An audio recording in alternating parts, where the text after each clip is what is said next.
Yo peeps, and welcome back to the Conspiracy Cupboard. So in today's episode we're going to be looking through nuclear bases and interference from UFOs. Is it extraterrestrial? Is it other dimensional? Is it foreign military? And why is Arrow trying to cover all this up? And why is the UK not interested? I mean, I know we're going for an election, or we will be in a couple of days, and we'll talk about that in a little bit after this. So let's cue the title sequence.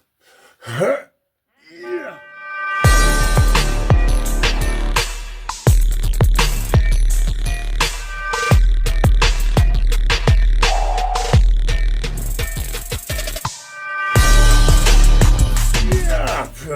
Right, okay everybody, welcome back. I hope you enjoyed last week's episode. Obviously, you know, it was a very short episode, just getting back into things. Today we're just going to sort of have a run through of different things. So, planes from Arrow, of course, that say that there's nothing to see here. Arrow obviously took over from ORSAP and is now the US military's main sort of investigation team behind all this, you know, phenomena, apparently. So the All Domain Anomaly Resolution Office. What a stupid name. Oh. Hey, Jim. Hey, Daddy. Hello. Where have you been, Jim? Oh, you know, just out on the doubt. Just, you know, having the sun, talking to my friend Dave, the dog. Talking to Dave, the dog. Yes, Miss Chief. Yeah. I got a friend, Dave. I didn't think you liked dogs. No, this one's cool. Oh. He did answer it nicely at one point. But, you know, now he just really likes me. Okay. So, what are we talking about today? Today we're going over nuclear incursions into... nuclear incursions?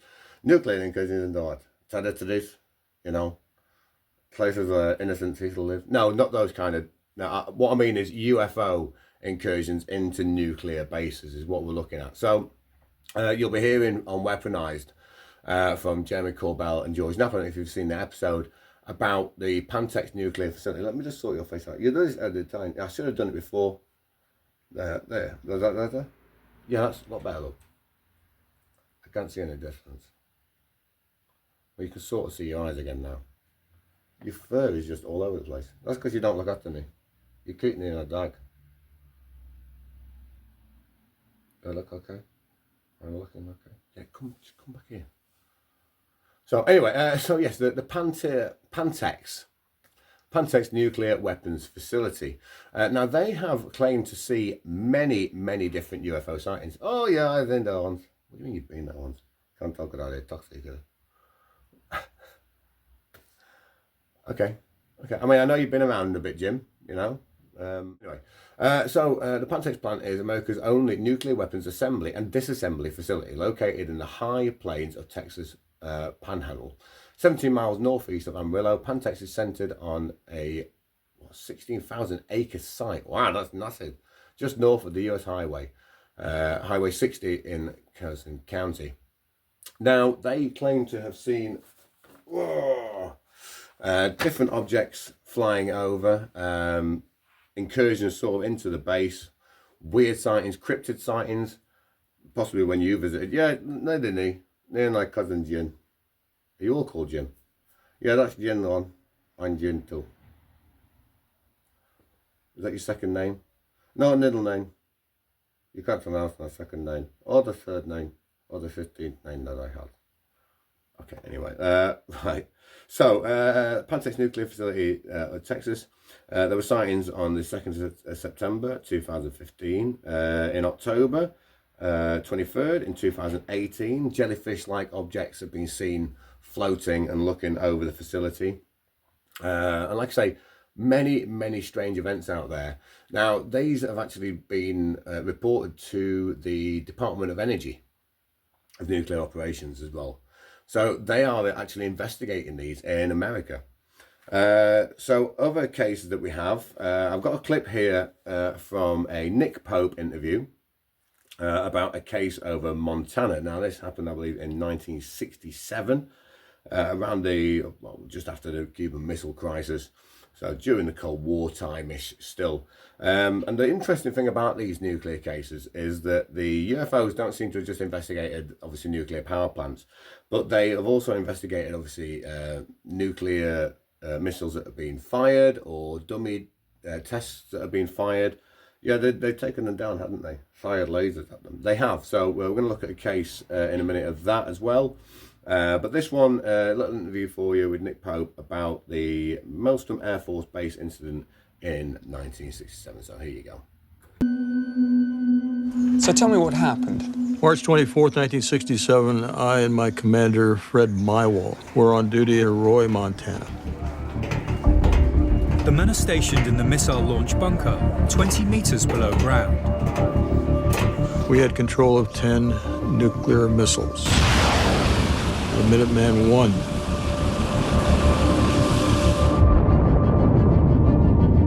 I. Each missile had an 800 kiloton nuclear weapon. Missile 1. If ordered, it's Salas's job to launch the warheads. I was on alert status. In other words, my commander, Fred, was taking a little nap break.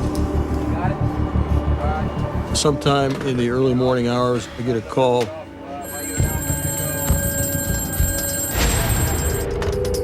Dallas. On the other end of the phone is a terrified guard stationed above the bunker. He's screaming into the phone. He's yelling, "Sir, I'm looking at the front gate. I see this glowing red object." The strange red object is moving like nothing the guards have ever seen before. We were flying very fast across the sky, stopping on a dime, reversing course, making 90-degree angle turns, making no noise. These guys were very, very frightened. It was a critical situation. As fear spreads above ground, things were about to get even more terrifying below. I need you to wake up. I've got the Salas wakes his commander and tells him the guard's report of a UFO above the base. Suddenly, the unthinkable happens. The lights turned from green to red. In other words, red meaning unlaunchable. Everything went red. All 10 missiles were disabled, every single one of them. So what does that mean? It means if we were given the order and if we had to go through our launch procedures, they couldn't be launched. This was an inexplicable situation. With the missiles down, America's nuclear shield is compromised. What was going through your mind when all this was happening? You know, I'm thinking we're under some sort of an attack.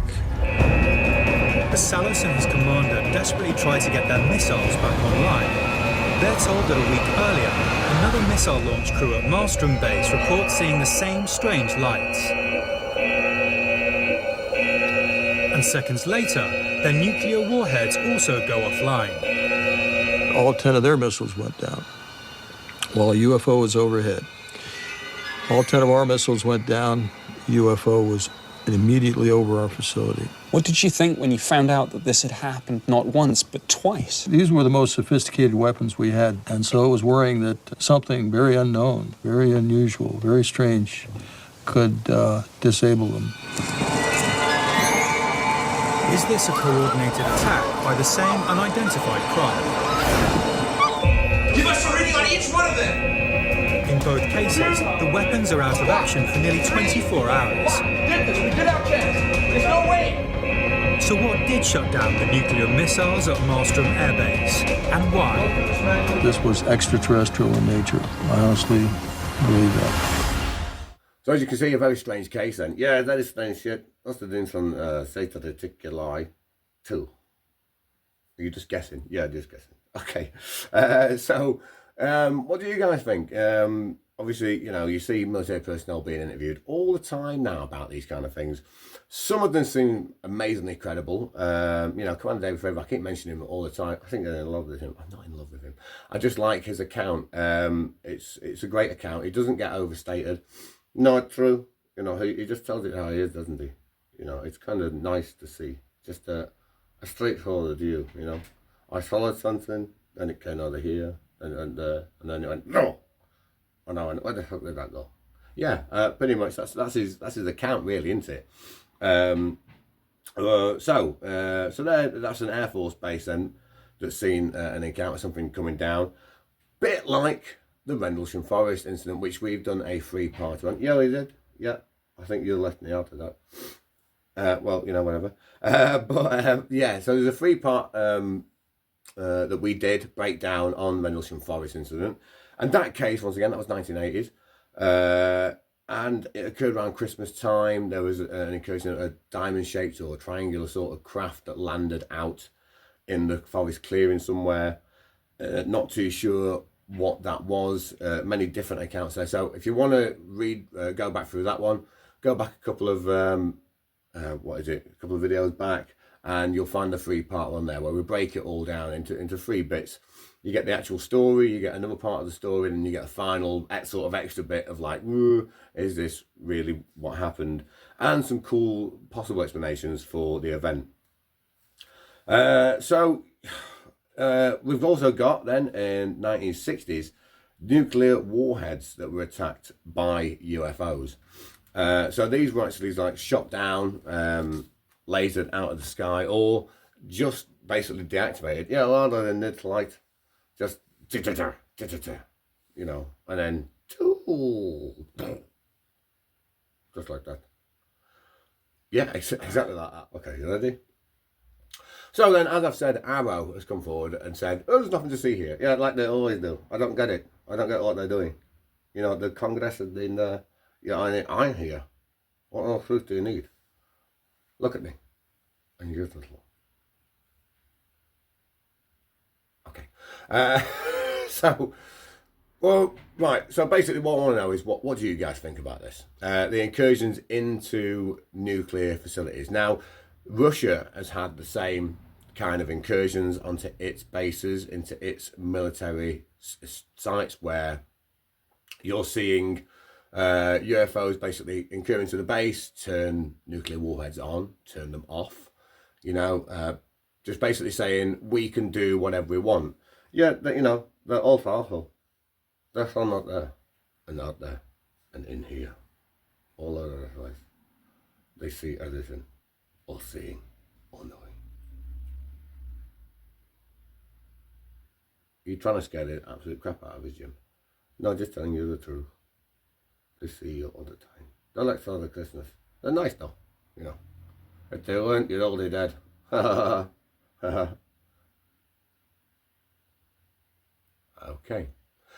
So is it a case then, as Jim pointed out, that they want to look after us? That they're basically showing us that, you know, this isn't the right way. Don't use this technology like this. You know, don't kill yourself. Yeah, I believe so. I think that's exactly what's happening. Or is it something else? Is it a foreign technology? I know. I mean, I personally don't believe that somebody else out there, unless it's somebody beyond the ice wall. If you believe that, then you are really insane. But you know, I don't know.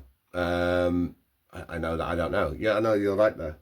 I still think it's interdimensional. Some kind of beings, or something that's maybe from here, something that lives here, maybe from the realm that you're from. You know, that's stopping these things. So that's our little roundup then. Hope you enjoyed that little section. Obviously, we've got a very important election coming up soon. Oh yeah, here in the UK. Now, I'm not here to influence anybody over who to vote for or anything, and it's up to your own selves. But let's not use any kind of rubbish ideologies to vote for. Let's put religion to one side. Let's put any kind of stuff like that to one side, and just do what's right for the country that you live in. Yeah, I think you're right. You know, so vote this one. you can't really say that. Yeah, I can. Just do it. Okay, Jim. Well, I mean, are they going to be any better, to be fair, than any other political party?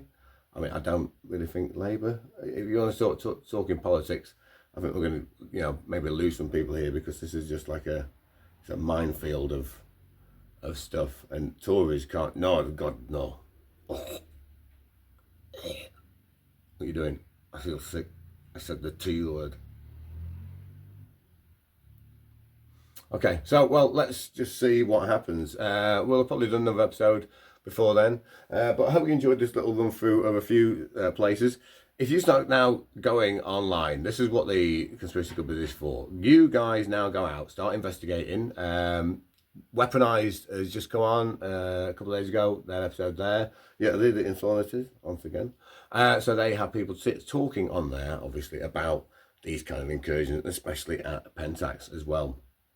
Which is very strange. And like I say, Rendlesham Forest was a nuclear facility, even though they will tell you it wasn't. They housed nuclear warheads there, you know. So it's not just here, it's Russia, it's the US, it's China, it's all over the world that these things are being seen. So, right, just before I go, Jim, are you going to go and grab Simon for me? Okay. All right, guys, I'll see you guys in a bit. Ta-da. Whoa. Ah, cheers, Jim. Thank you very much.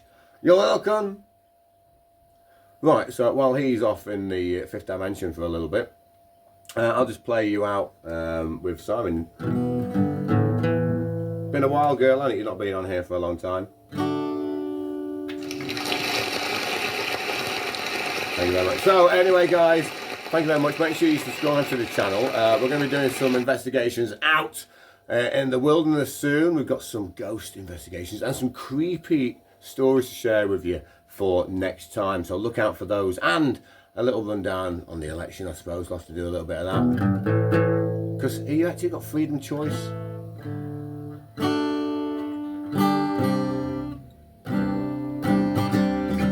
You know, the left round the right and the right round the left, when we all should do what's best for us.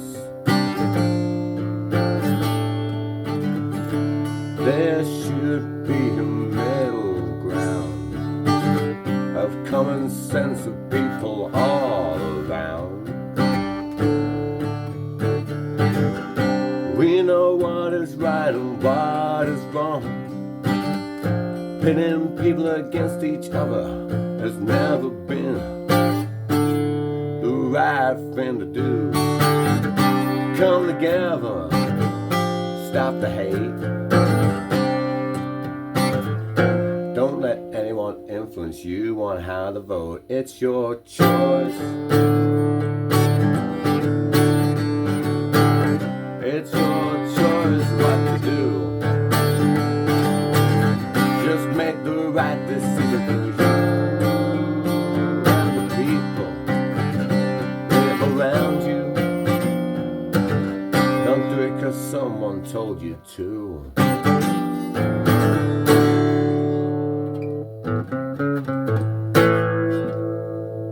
Until next time, peeps, we'll see you laters. Have a good one. Let me tell you a joke. I'm trying to do some editing, dude. Go on, let me tell you a joke. Okay, go on then. English, Irish and Scotsman. Can you do those jokes anymore? English, Irish and Scotsman. Come on, trust me. English, Irish and Scotsman. Okay, they're in the desert. Yeah, they're in the desert. Okay. And they find a magic lamp. They find a magic lamp, right? Then what happens? Well, one of them picks it up. Who picks it up first? The Englishman. The Englishman does. He gives it a run. Okay. And out pops a genie. Okay. And he says, I grant you one wish each. I've only got 3 wishes left. That's all I got. Just 3 wishes. 3 wishes, okay? So he says, you all get 1 each. That's it. And then I'm going. Okay, well, he's going where? It's not important. He had a party to go to, you know, it's not important. There's no house party. Okay, anyway, right, so there's an English, Irishman, Scotsman. Englishman picks up a lamp, rubs it, out pops a genie. Genie's going to a party. Not important. Not important about the party. Okay. Gives them all a wish each. Yes. Okay, so I'm guessing the Englishman has a wish. Yes, he does. And he says to the Englishman, what do you wish for? And the Englishman says, I wish I was at home in Yorkshire, in the beautiful Yorkshire, in nice hut. Is what? Nice hut. It's pub. Yeah, no, that's right. In this hut, I'd in a nice cold beer. And that's his wish. Yep. So, poof, off he goes. Just vanishes. Yeah, that's it. Then what happens? Well, it falls to the floor. So the Scotsman picks it up. Picks up the lamp. The lamp, yeah, okay. puts on the lamp. And I'm guessing he's got a wish now. Yeah, he's got a wish. And he wishes to go home to Scotland. He's like, oh, I want to go to Glasgow. Glasgow's an island. Is that meant to be a Scottish accent? Yes, it is. And then here they go. Here they go. I want to go to Glasgow. That's where I want to go. To drink a nice cold pint of whiskey. Or whatever it is that Scots still drink. And I'll be sat there drinking it now. Not now, drink a Scotch. I drink a Scotch now, please. And off he goes. Poof, off he goes. That's right. He disappears. Lamp's on the floor. So I'm guessing the houseman's like, yes it is. So he looks at the lamp and he looks really sad. He looks really sad, yeah. And the genie says to him, I'm guessing you got a wish. Yeah, he does, yeah. So the genie says, what do you wish for? And he says, oh, I wish my mates are here with me right now. And they just come back. Do you know what, Jim? That's actually quite funny.